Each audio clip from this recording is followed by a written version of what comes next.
do believe I'm a trusted leader in our community, and I would like to expand the knowledge, resources also to our community as well. Jackson has always been a very good place to be.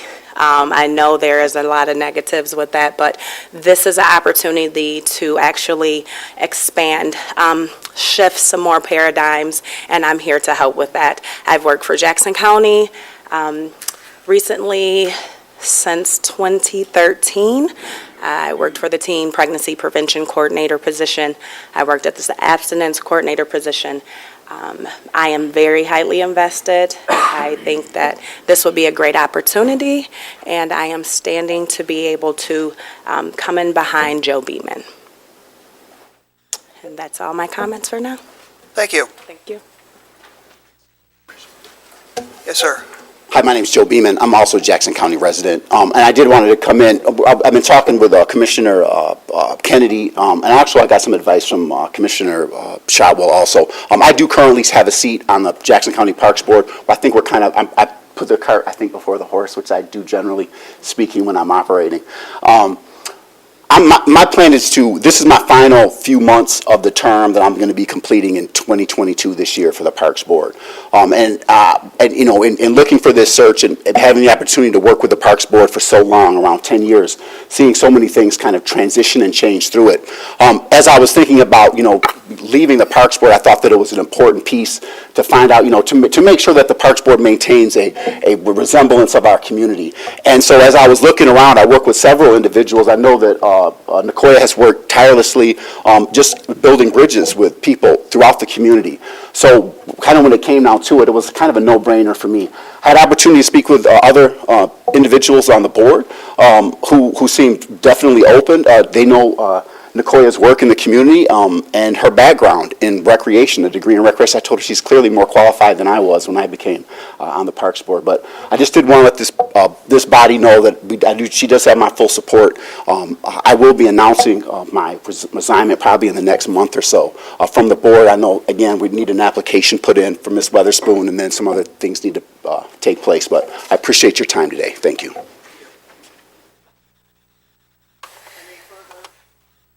Any further public comment? Last chance for public comment. Public comment is closed. Move on to item 4. Need to review and pass the minutes from last month. Move to approve the Motion minutes. support?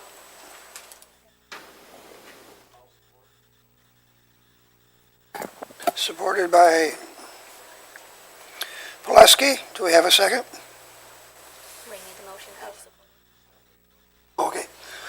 Sorry. All in favor indicate by saying aye. Aye. Aye. Those opposed, the same. Passes unanimously. On to 4B, appointments.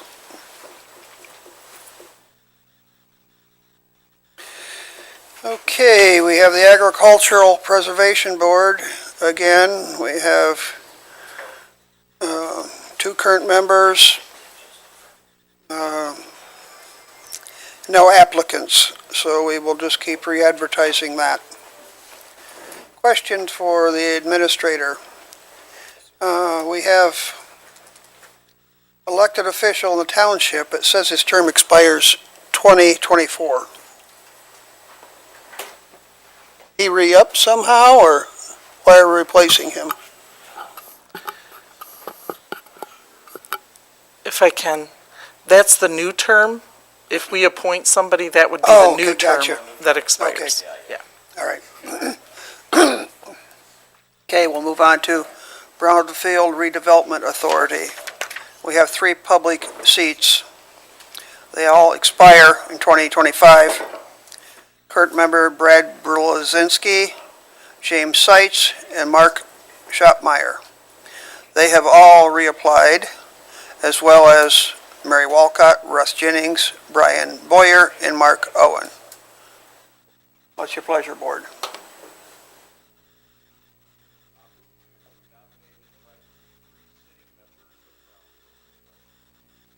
Thank you. Any support?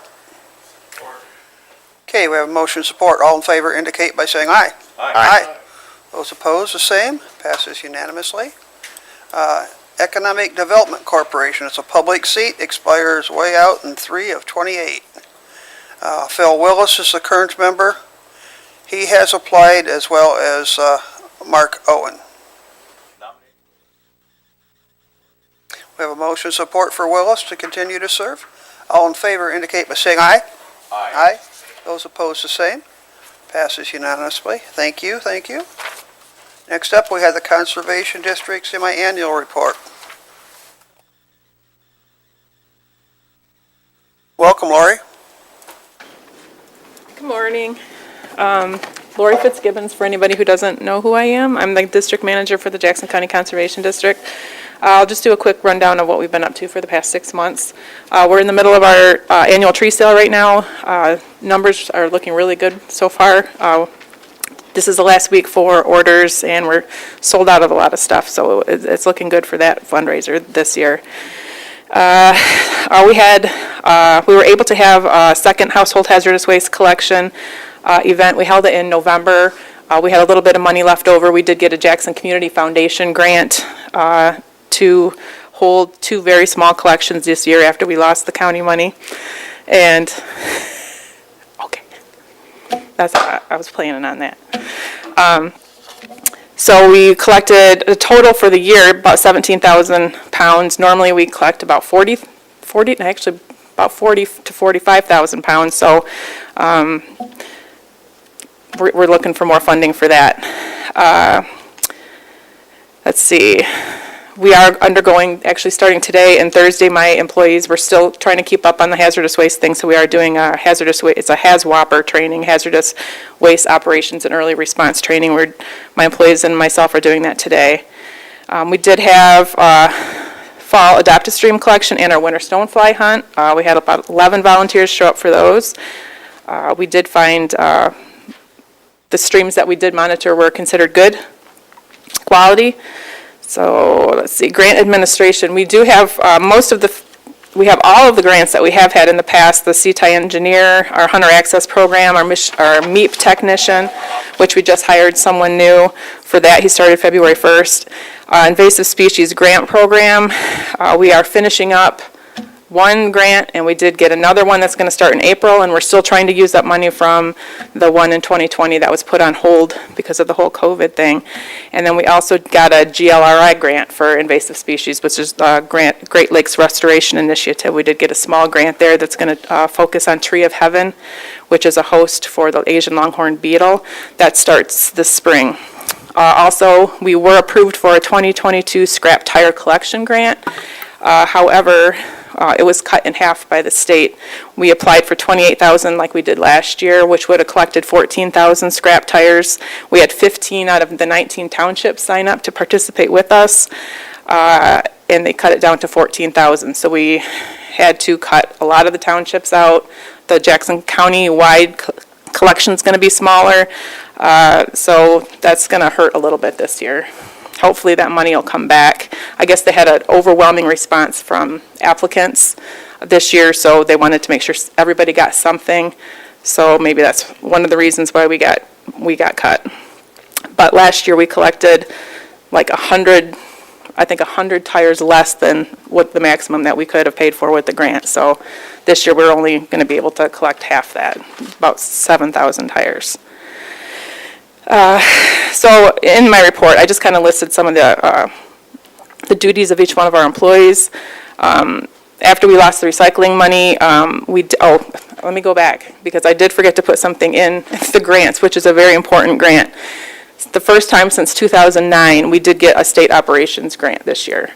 I think there's 71 conservation districts, we got a $3 million grant from the state, which equaled out to be about $40,000 per conservation district, which is absolutely huge. With that money, we were able to keep our program manager, which, like I said, we lost that county funding for that recycling manager, so I didn't know if we were going to be able to keep him, and we were with this money. We increased my hours per week, so I'm still part-time, just a little higher. A few more hours. We were able to pay a little bit of the household hazardous waste collection, because we did go over that $15,000. And we were also able to offer a little bit of grant match into a 319 grant that we applied for. So that money they kind of teased us with the 40,000, and next year they said, we're only going to give you 2, which is going to cut it almost in half, down to, I think, $25,000 a conservation district, which will probably, a lot of that stuff I won't be able to do. I'll have to decrease my hours again, maybe decrease my program manager hours, et cetera. So that was a really nice thing for 1 year. We're trying to get it to be a yearly thing. MACD works tirelessly to keep that funding there, so our fingers are crossed that will stay around. So my program manager was able to do the recycling guide again this year. He does all our hazardous waste planning and grant seeking. He's the one that does the scrap tire grants, organizes Earth Day in the Park, which is scheduled this year for the 23rd, at the bottom of the ski hill over by the band shell. And he also does the Hunter Access Program. Our CTI soil engineer made 40 site visits and provided technical assistance to over 35 farms across 8 counties. Brought in about $6,500 of newly obligated funding for engineered conservation practices in Jackson, and resulted in approximately $124.5 thousand in certification of constructed engineering practices. She works with soil erosion, soil and water contamination, animal waste storage, livestock, etc. Our SISMA coordinator's been very busy. SISMA, which is the invasive species, surveyed about 2,050 acres with assistance by some state agencies. She's been working very closely with DNR out at the Waterloo Rec area and Watkins State Park. Performed management activities on 26 acres, including 10 acres of stilt grass at Watkins Lake. Garlic mustard pulls, spotted knapweed. We worked with the Jackson County for some knotweed removal for Jackson County parks. She had some mobile boat washes that she does out at Portage Lake. Lots of seminars, over 125 outreach opportunities, including seminars and all her posts and presentations. Like I said, we did get a new MEEP tech. Our last MEEP tech completed 97 farm visits, 32 on-farm risk assessments, resulting in 28 verifications and 239 environmental risk reductions. If you have any questions about what that is, they're kind of self-explanatory, I guess. And there's $3,000 in cost share dollars that were given to the community. Some upcoming events. Project Red is coming up. In April, we have about 900 students signed up for that. Usually we get about 1,200. It will be in person at the fairgrounds this year on April 19th. Earth Day again is April 23rd. Adopt a Stream is coming up. Scrap tire collections, like I said, will be reduced, but they'll be throughout the spring and summer. And then hopefully we'll find enough funding to at least do some hazardous waste collections this summer. Does anybody have any questions for me? If not, okay. The scrap tire grant, Yeah. you're only getting half the money, so how are you planning on handling that?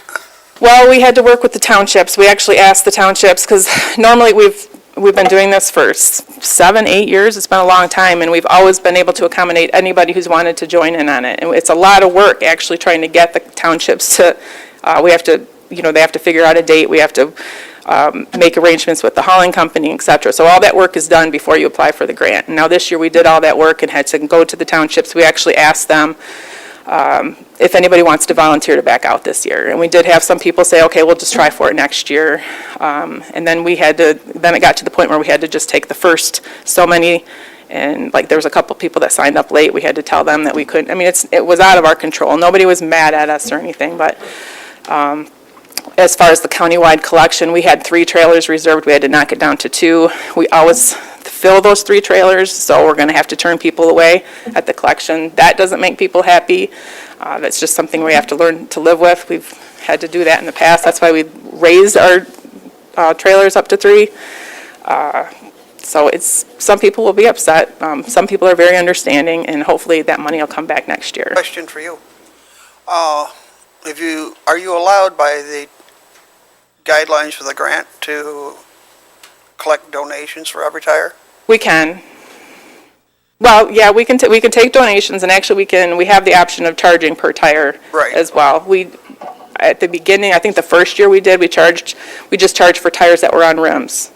And, I mean, we made a little bit of money, but it was nothing substantial. I We would- can charge per tire. We just never thought we were gonna have to go there.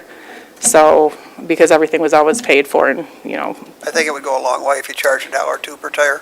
yeah, I know, because I know through, I'm not sure how much Modern Waste charges per tire, but I know it's more than $1 or $2. And just to leave it with your tire place, I know is more expensive, so. Yeah. Yeah. Also, the household hazardous waste, Yes. what's your plans on that now? It's not on the agenda unless you come across some money? I'm, after tree sale's done, I'm gonna sit down and I'm gonna talk with my good friend Mike Overton. Hopefully maybe he can help out a little bit. And then last year we did a Consumers Energy Foundation grant. I can go there again. I don't know if they do it more than 1 year in a row. And I was also gonna look at a Jackson Community Foundation grant. So there's opportunity out there. I don't believe that, I think 17,000 pounds of hazardous waste is substantial, but I think we need to make it more frequent, and so we can handle higher volumes, or I'd like to make a little bit more of an impact, so we just need more funding for that. I think it's a needed service. It's definitely a So- needed service. I'm just wondering what to tell my townships. Okay, yeah, and I would like to speak to the townships as well. I tried to during the whole COVID shutdown, and everything was always canceled, or to actually, I had presented to the townships before, for them to help me out and just do it per capita, 20 cents per person in each township. And I did get some, feedback, well, yeah, no, we're interested, but, I think I had 2 townships say that if they would do it, I'm not going to expect them to do it and nobody else. So I think for township participation, I'd need 100% participation, just to be fair. And that could be huge. I think it equaled out to almost $40,000. Just with township participation could, give us, 3 or 4 collections. Okay, that's all I have. Any further questions? Commissioner Pulaski? Eeks. Lori, could you tell us which townships are going to participate and which you were not able to accommodate? I can send that to you. I don't have it with me. I think like I said, there's only, 5 that didn't. I don't think Blackman participates. I don't think Napoleon participates. I can't remember the other 4 offhand. It's my program manager has all that information. I can send it to you if you'd like. That'd be great. To the chair's point, I Yeah. don't want to walk into a township meeting and find myself asked the question. Okay. That I don't Are we know the talking? answer to. We're talking tire collections? Is that the Yes. participation? Okay. Yes. Yep, I can do that. Okay, And if thank you. nobody else has any questions, I do have to introduce my my board chairman or vice chairman. Sorry, I promoted him. Steve Law. He just has a couple little things to throw in there. So thank you, everybody. Good morning. Thanks, Lori. Lori hit the numbers pretty hard. You can see she's juggling a lot of programs and dollars. I just want to make a brief comment about one aspect of the district's program. As a former federal employee whose job it was to deliver Farm Bill conservation dollars and assistance to counties, I would like to refer you to the map. Does everybody have a copy of the map that was included in the packet? If not, I'll give it to the chair and he can pass it around. The delivery of dollars from these federal Farm Bill programs for conservation is made so much easier when you have an excellent conservation district like we have in Jackson County. You can see that we contracted $250,000 in new contracts this year for 100 practices on 1,400 acres to improve soil, water, wildlife habitat, etc. 54 practices were installed for a total of $340,000 dispersed on previous existing contracts, and there's a total of $1.5 million in contracts that have been prepared that are active at this time in Jackson County. So hopefully these conservation practices are going to help to keep your water clean, your farmland productive and profitable, and clean up the air and help with the view and all those things, that secondary and tertiary benefits that we enjoy in Jackson County. Anybody have any questions on that report? Thank you. The map is very interesting, and it seems to me illustrates governmental logic at its most understandable. When I look at Macomb County getting funding of $10,000 and Huron County getting $3 million and Delta County getting another $1 million, tell me what the criteria might be for such a disparity in funding between those counties? There's so many variables involved to explore there. Huron County has had a stable staff for many, many years, and they've built a big program, and I think they also are, being in the Saginaw Bay watershed, have had access to more funds for cover cropping and nutrient management and things like that. Macomb County, I don't know if their district is active even right now, are they? I seem to remember back in my memory that there's an issue with the district down there. So that might show you the difference in when you have an active district and when you don't. But yes, across the state, there are, like the Western Lake Erie Basin, we're part of that in Jackson County. The very southeastern corner of Jackson County falls in that. So we have access to some money in those specific areas that other people don't. So, but you're right. It's eye-opening when you see the dollars that go to different areas.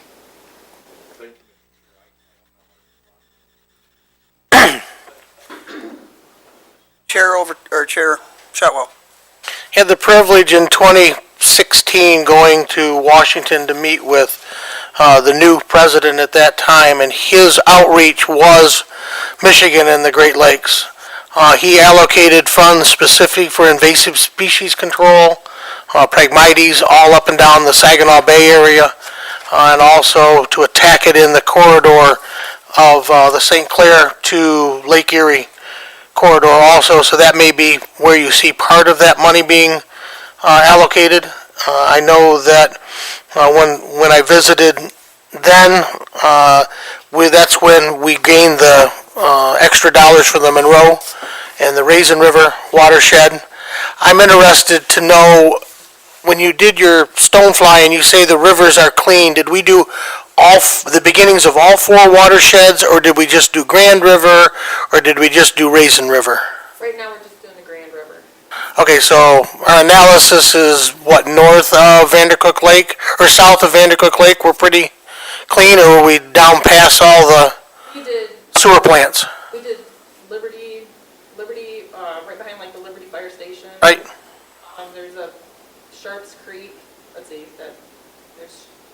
there's like 4 or 5 that, in the winter, it depends on what water is open to be able to go to. We also do the Kate Hanley Sanctuary, that usually does well. There's a little stream over off East Michigan Avenue. There's lots of different places that we go. I'm not sure exactly the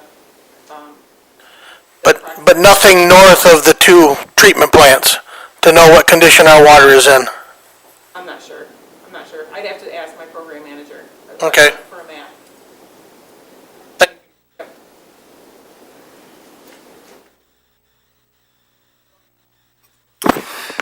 This may be more for Lori. Your no-till grass grain drill rental, what's the cost to rent that? It's $125 for up to 10 acres, and then $6 an acre after that. I might as well come back up here, I guess. Come on. Another $6 an acre after that, and that's for Jackson County residents. I have rented to people outside of Jackson County, and there's a $50 charge for that. Yes. Sorry. You want me to say it all over again? It's $125 for up to 10 acres, $6 an acre per acre after that for Jackson County residents, $50 charge for people out of Jackson County for like the wear and tear and when they transport. Thank you. You're welcome.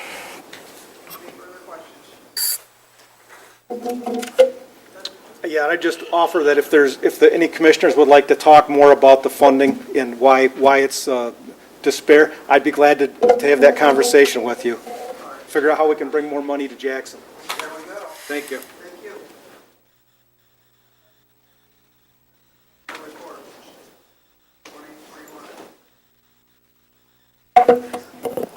Good morning, Commissioners.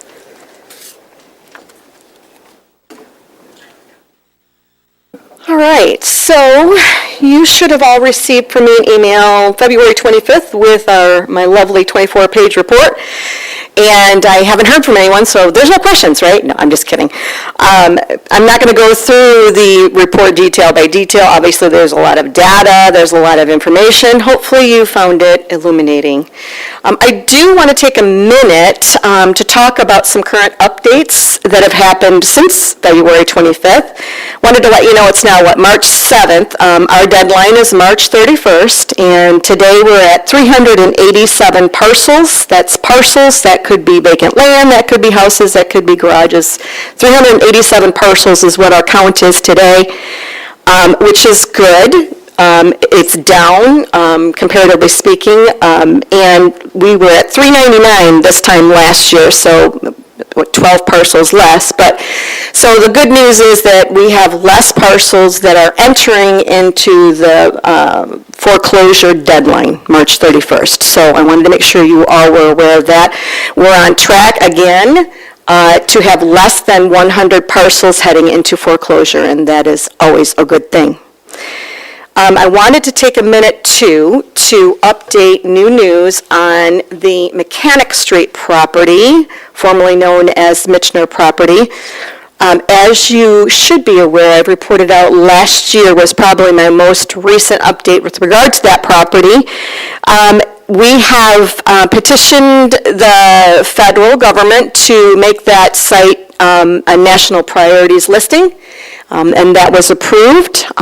Since that time, Eagle, which is the Michigan DEQ, new name is Eagle. It's not so new now, but just so you recognize what that is.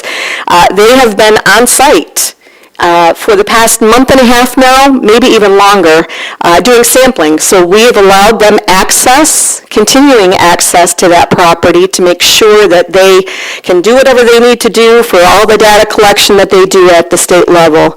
And I am assuming that they share that with the EPA. I have not heard that, but that is what has happened in the past. But most recently, from Eagle, our contact person, he reports that he was told the NPL final rule has been pushed back to the week of March 14th with no firm date yet. And it says it's not uncommon for the dates to be further delayed by more than 1 or 2 weeks. We'll keep you posted. And Eagle and EPA are having conversations. So I just wanted to let you know, I'm not really sure what is the next steps for the property now that it's going to be on the NPL and what happens from here. But stay tuned. As soon as I hear some changes, some activity with regard to that, I'll make sure to report it out to the Board of Commissioners with regard to that. But safe to say, it's important to know that this contaminated property is being addressed continually since the county treasurer took ownership of it in 2015, and we're working to continue to clean up the contamination there on the property with partnership of Eagle and the EPA. Commissioner Duckham? Aaron, what does this mean for the county's liability? We on the hook still for a lot of money for cleanup, or is the feds and Eagle taking over? So I'll address the liability comment first. As the county treasurer, we have certain hold harmless, I guess is the way to put it, some protective liabilities, if you will, for foreclosing on properties. And that is why the property has stayed in the ownership of the county treasurer, because we received the property through adverse possession. So that affords us some liability rather than transferring it over to the county of Jackson proper. And that also affords us the ability to continue that ongoing partnership with Eagle and EPA. So the liability still continues with the county treasurer's office, but we have levels of protection in keeping that property and working to clean up the contamination. It is not in the land bank. It is not in the land bank. Actually, we have more protections keeping it with the county treasurers than any land bank. Well, as you should know, because I've reported out multiple times before, they meaning the state, Eagle, and I'm sure the EPA came and did an emergency cleanup. to the tune of just over $1.6 million. So that was EPA dollars that was expended on behalf of Jackson County, not from Jackson County Treasurer's Office. So, and Eagle has been doing the ongoing sampling and testing on-site and drilling of wells and what have you, and we've not incurred any costs with regard to that as well. And that's why we're keeping partnership very close with Eagle and the EPA, because they have the resources and the funding to continue to clean up this property.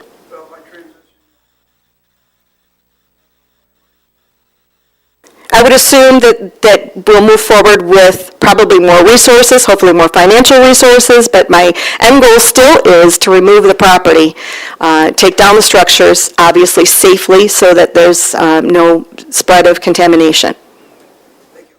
You're welcome. Any other questions with regard to the Mechanic Street property? Commissioner Plesky? I didn't have anything on Mechanic Street, just generally for the treasurer, so when you're ready, Mr. Chair. If I may, just one more update. We have a new program.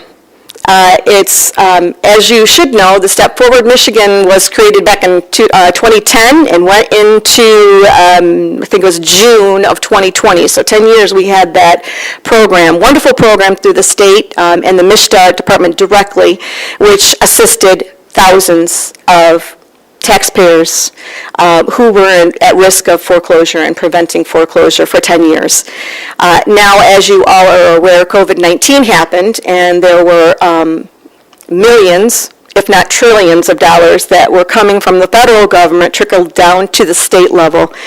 Hence, a new program was developed and rolled out finally this February 14th, actually. And MSHDA is spearheading this program again as well. It is called MIHAF, M-I-H-A-F, M-I for Michigan, H for Homeowners Assistance Fund, MIHAF. And we are smack down in the middle of rolling this program out, which is good to know that MSHDA did step forward, so they kind of have a really good understanding as to what needs to be done to pool those resources, get those resources disseminated through county treasurers throughout the state, and hopefully working to pay off delinquent taxes for the taxpayers that are in most need. So we are working through their portal right now. We are starting to get information. It's data exchange from our office, from the local unit, back to the state, and then distribution of funds. I have some information, more information about the MIHAF program, specific how do you apply, and other details that I have brought. Pamphlets of information I can also send to all of you if you are interested, so that you can then disseminate it to your constituents when you go before them for their meetings. But spread the word. And it's not a program that the county treasurer's offices are running throughout the state, but again, it's through MSHDA. They have a portal. You apply online. We are working with United Ways across the state, 211. So if people ask you, tell them to call 211, because those resources are directly tapped into that 211. And I think that is all that I've got to report on the MIHAF program. But again, it's just rolled out. I've got some information, more than happy to share with you. Let's get those people connected to resources. And then if there's any other questions about the report or anything else, I'm here. Thank you, Mr. Chair. And with respect to the MSHDA program, it's good to see. They have a secret weapon in the form of Mary Townley, Yes, she's phenomenal. who makes even incompetent executive directors look good.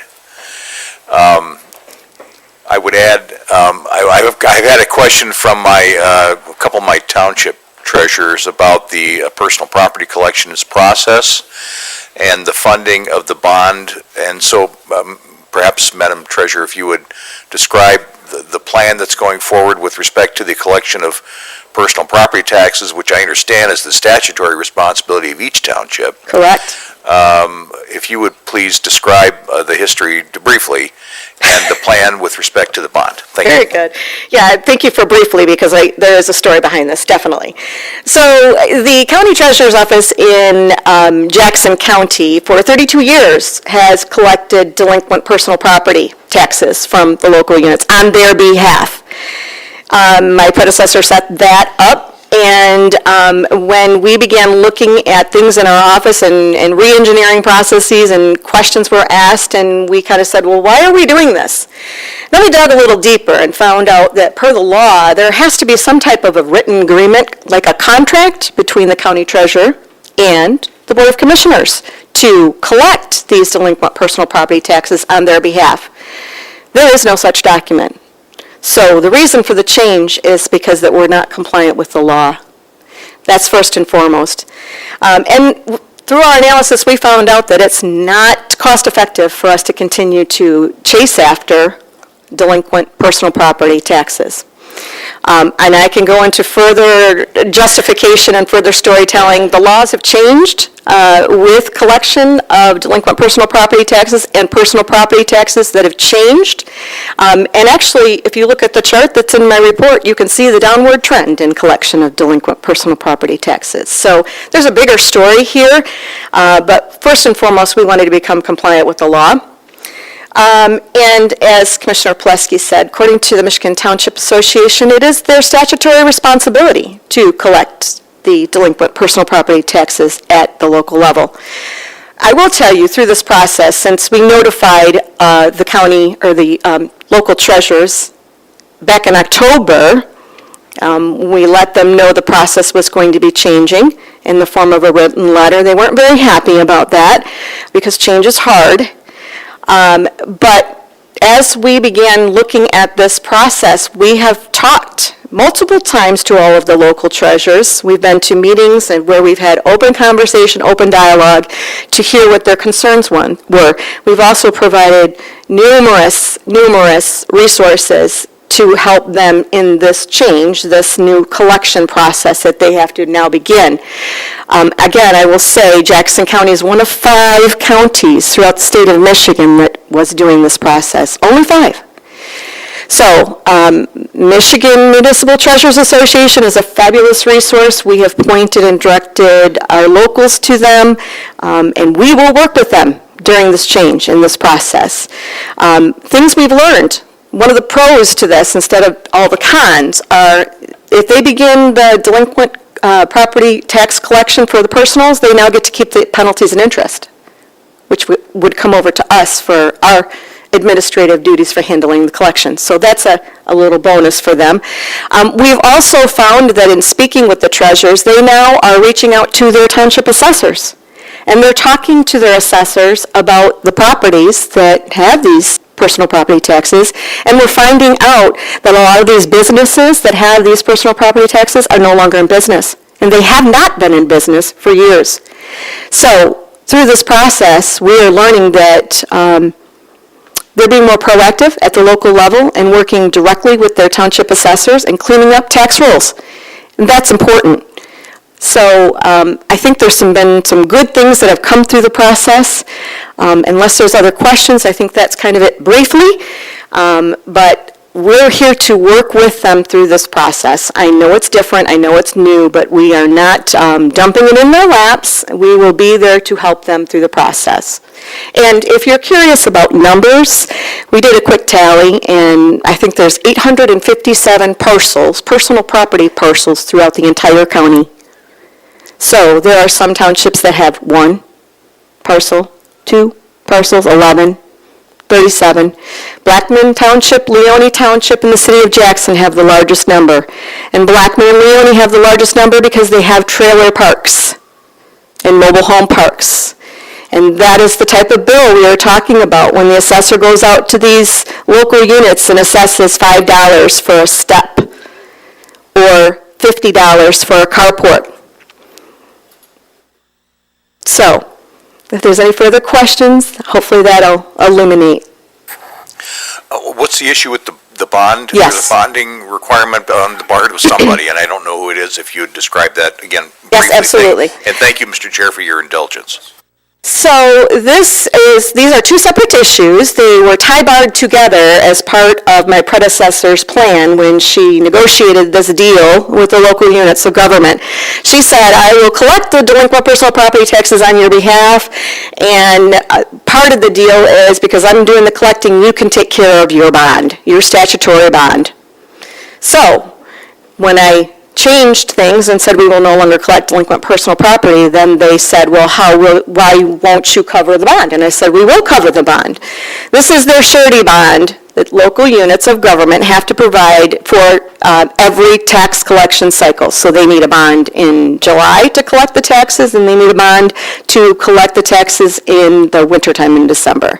So, we are new to this process. We're working with MMRMA because they have a bond program that they've recently rolled out, I think in 2017, and/or VAST, and we are now price comparing to see what is going to be for us to, we would take the cost on for that to cover, and then we can bill back to the local units, or we can agree to cover without doing that. So, two separate issues, but they were a package deal before my time. Thank you, Mr. Chair. Mr. Chair, I'm not on this committee, but I do have a comment, but I wanted to allow all the committee members to share before I spoke, if there was any others. Okay, thank you. So I just wanted to compliment your office. I received a phone call from a frantic member of the community who was in a nursing home, and she woke up in the middle of the night and realized that she didn't take care of her taxes, and she was just afraid she was going to lose her house. I mean, so she was crying, very hysterical, and so we talked on the phone for a little while. I said, okay, well, there's some things that you can do to alleviate yourself of this issue, and I gave her the 1855 number to call in, and so she did that and called me back about 10 minutes later and still crying, but just was tears of joy this time, and just was so elated that the county office, or the treasurer's office, excuse me, had this technology so she could take care of that. And she's up in age, and so using a smartphone and things, she's still trying to get used to those kind of things apparently, but nonetheless she was able to dial that number and walk through the stages, and she's a happy lady now. And so I just wanted It's wonderful news. Thank you for sharing that story. Not a problem at all. Just wanted to share that and thank you and your staff for all that you do. She also mentioned that after calling the 855 number, I gave her the number also to call the office directly, just to make sure that everything went through. And she did that, and just the staff there, which she felt was very helpful, very engaging. And she was just happy to also note that her grandson went to the house maybe a couple days later and found that the receipt was in the mail. So she just was very appreciative, and I just wanted to share that story. Thank you. Not a problem. I'll share that with my staff. Thank you very much. Thank you.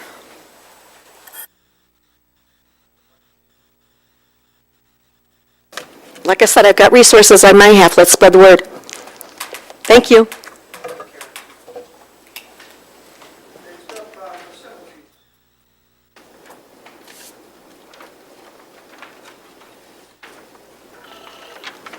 Good morning. Nikki Raymond, Operations Supervisor with Facilities. We have two motions we would like to request.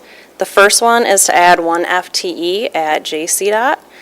The currently custodial needs are met by a seasonal employee, so it's taken away from the road maintenance related duties.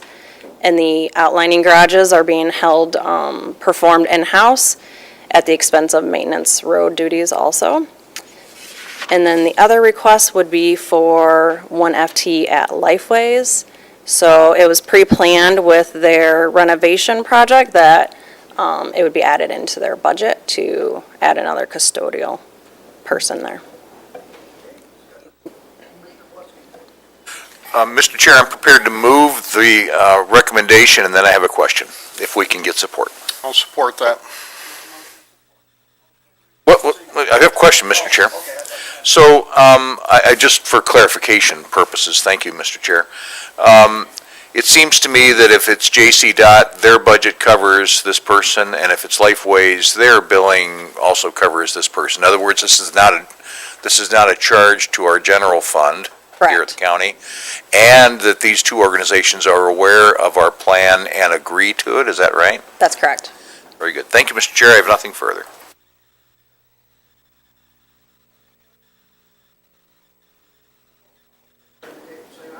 Aye.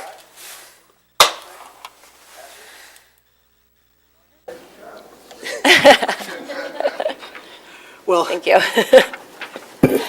I just want to say, if I may, Mr. Chair, that I've certainly been blessed with two outstanding division managers in my department. You've met Derek Isley before. Nikki Raymond's our operations supervisor. They both do a great job, and as part of my succession planning, I wanted to get them both up here in front of the commission so they could get used to chatting with you folks. Thank you. Thank you.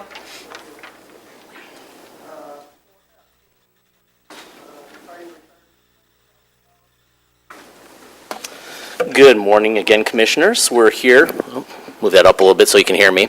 We're here again to talk about the consolidation of our defined contribution plan, specifically the 401A, the 457, and the retiree health. Currently, we did a presentation at the study session, went over all the details of this. We've come before you with two options or proposals to go before the full board. One option is to consolidate the 8 plans into one plan provider for the record keeping and one plan provider for the financial management of the plan. Additionally, this would allow us the option to have other people participate, namely the Board of Commissioners within the plan itself. And the second option would allow you to participate but also have a matching contribution from the county. So those are the two different options we're looking to pursue and go to the full board for approval on the 15th. I'm happy to answer any questions you may have.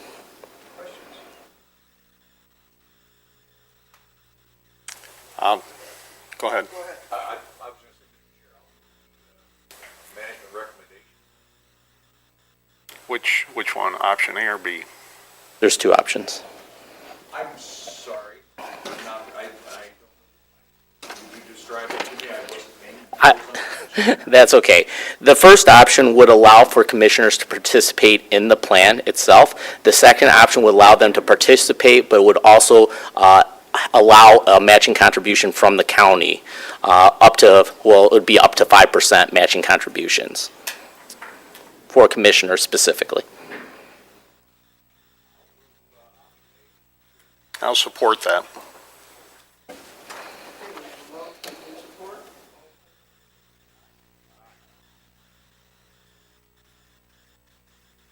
Thank you.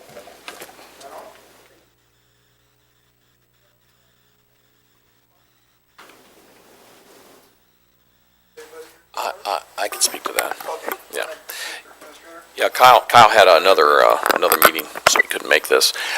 This came to the Parks Board. The Parks Board did approve it. It is a proposal to put a plaque over in the Cascades where we have the other war memorials there. Frankly, I think it's pretty straightforward. The Parks Board did approve it. Any questions?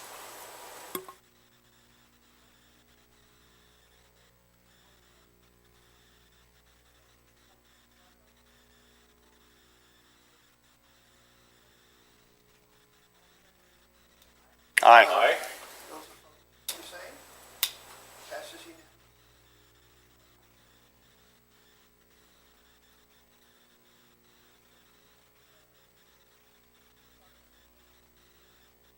Yeah, I can do them all. This is, let's see, this is the billboard there in front of Keeley Park, the entryway. When we had built America One and all that, we tried to break that lease at the time. It was not advantageous to do so. You know, they were going to sue us if we tried. So we said, hey, we'll wait you out. The lease will expire here. And so the lease is going to expire, as you can see, at the end of January of 23. So we want to go ahead and get a head start, get that approved, and then I'll give our attorneys notice so that they can provide a proper letter, make it all airtight and everything to get out of that lease. And then the Parks Board will start working on what kind of entryway do we want there. They have a sign. Do they want What do they want? They want an electronic sign? Do they want, as long as we get that center piling out of the middle of the entryway, it'll be an improvement for sure. So that's, we're just looking for authorization to go ahead and prepare to give them notice, which, again, we have months and months and months, but nonetheless, we don't want to miss that window.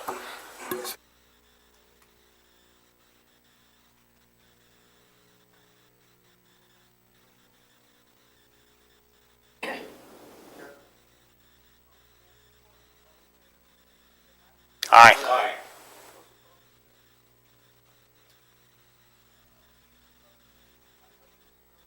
For Grass Lake County Park.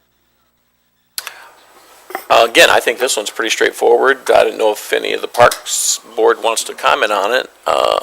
If not, I would encourage the board to approve it and move forward. And it's straightforward. I'll move to approve. Okay, motion by Walls. Aye. Those opposed?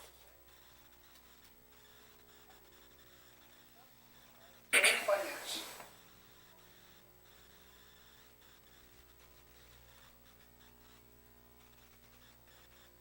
Good morning. So I am here to report on January, beginning of a year. It's very exciting. So as you can see from our benchmarks, our expenditures are below our benchmark, and also our revenue is slightly above our three-year revenue total. So we have a good start to our January financials. Just kind of taking a look on page 2, I can just point out, I just did make some little bit of notes where we were kind of over our, like a benchmark, but like our emergency management, that's just, we just paid our annual inspection and the maintenance of the sirens in January, and then over a period of time, it kind of catches up. The same thing with the technology. There's yearly maintenance costs that we pay right up front, and it just kind of takes care of itself over the year. So, any questions on January, just financial statements?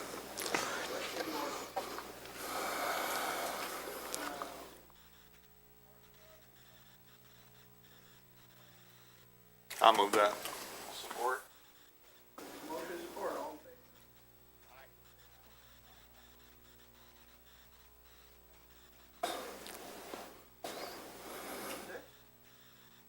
favor? I'm next again.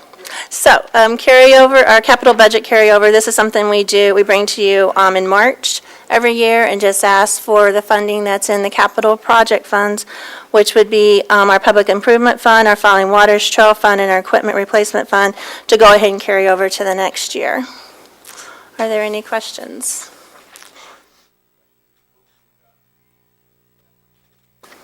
Support.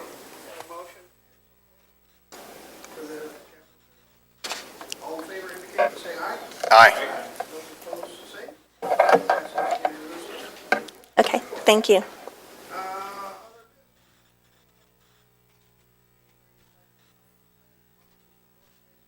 So moved. Support. Support, all in favor, indicate by saying aye. Aye. Those opposed?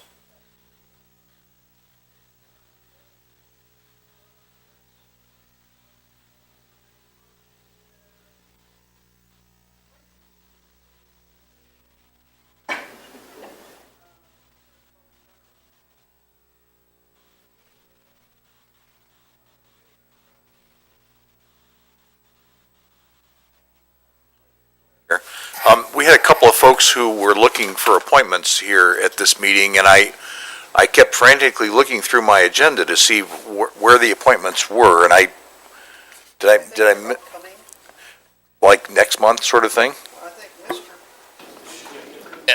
A couple months. Huh? Mr. Beeman, I think. Mr. Beeman hasn't resigned from the Parks Board yet, so he's just when he said he was a little cart in front of the horse, he is. He really meant it. Okay, very good. Thank you. But did you do your other appointments for the Brownfield, and I was just not paying attention? Shame on me. All right. Really got quick story. I know. I think I was talking to Steve. He's not here.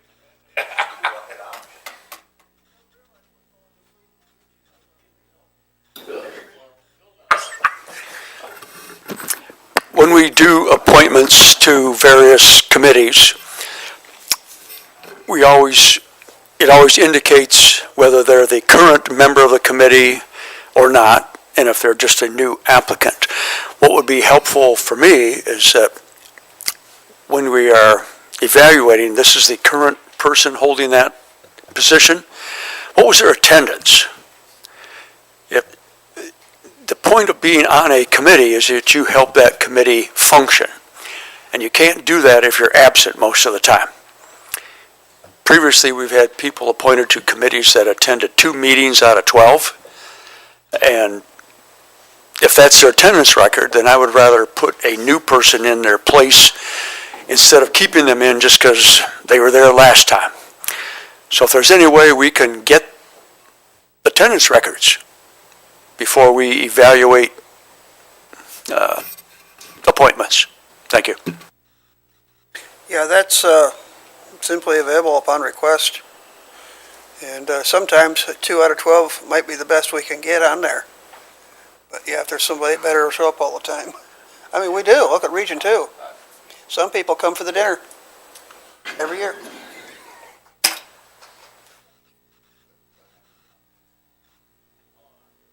Go ahead, Ryan.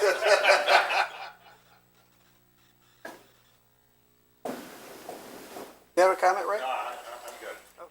Or comment? Huh? You can't follow that. Meeting adjourned.